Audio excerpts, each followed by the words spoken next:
Bukya National Unity Platform etondebwawo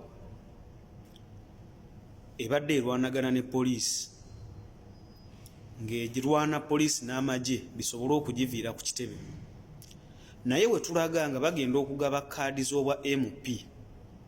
Nze omu ku batono abalowooza nti National Unity Platform ejja kutuuka ekiseera ewandiikire poliisi okujja okukuuma ekitebe kyayo.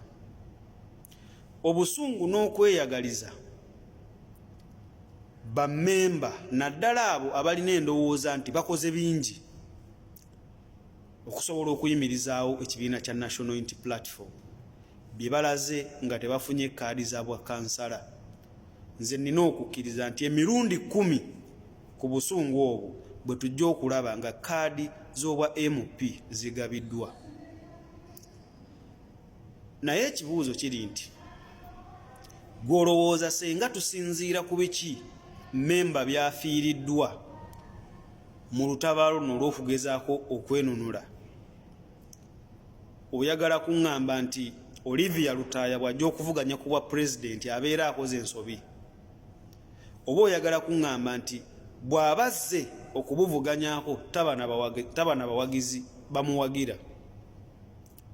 Mu butono bw'abawagizi abo abandi badde bawagira Olivia Lutaaya okujja ku bwa pulezidenti olw'ebyo byayiseemu ng'omukyala, n'asobola n'okugumiikiriza mu mbeera eteriiko kusasulwa, nga tulina n'abantu be twateeka mu ofiisi nga basasulwa nga baalya mu kibiina olukwe, naye Olivia Lutaaya n'asitandinga turbulence ezi zonna, n'asitandinga n'abeera resilient eri okugezesebwa kwonna kwonna okwamutuusibwako ku lw'ekibiina. Gw'owakanya otya obusobozi bwe okusobola okulembera ekibiina kya National Unity Platform? Naye bw'oba mu mutima gw'olinamu okukkiriza nti we tuba tunoonya muntu agenda kutubeerera pulezidenti ow'eggwanga era nga ye pulezidenti w'ekibiina kya National Unity Platform, ekyamazima towagira Olivia Lutaaya.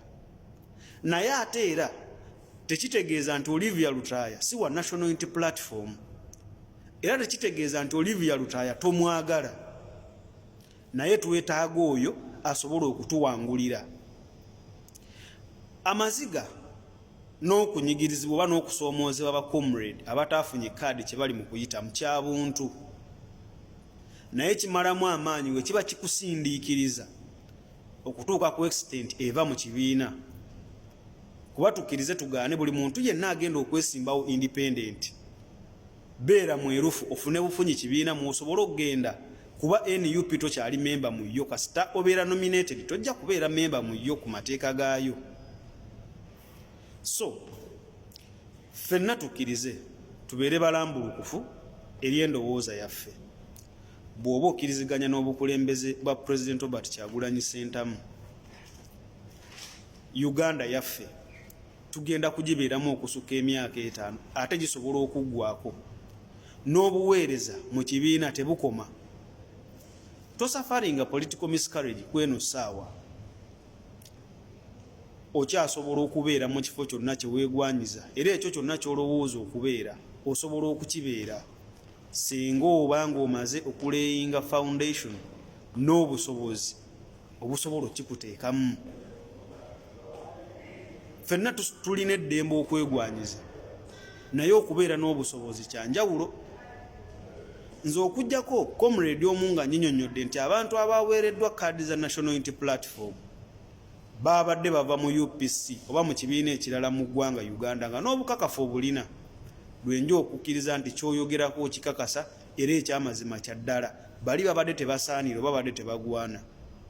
Teri kibiina kya byabufuzi sobola kugaba kaadi kigiwa omuntu atagenda kubawangulira. Ekigendererwa kya kuwangula kifo ekyo, era ekibiina ky'ebyobufuzi kigenda okwesimbawo oba okuvuganya nga kyagala buwanguzi. Tukkirize tugaane gwe baawadde kaadi yabadde n'omukisa, era tukkirize nti n'obusobozi akola ki? Abuyina.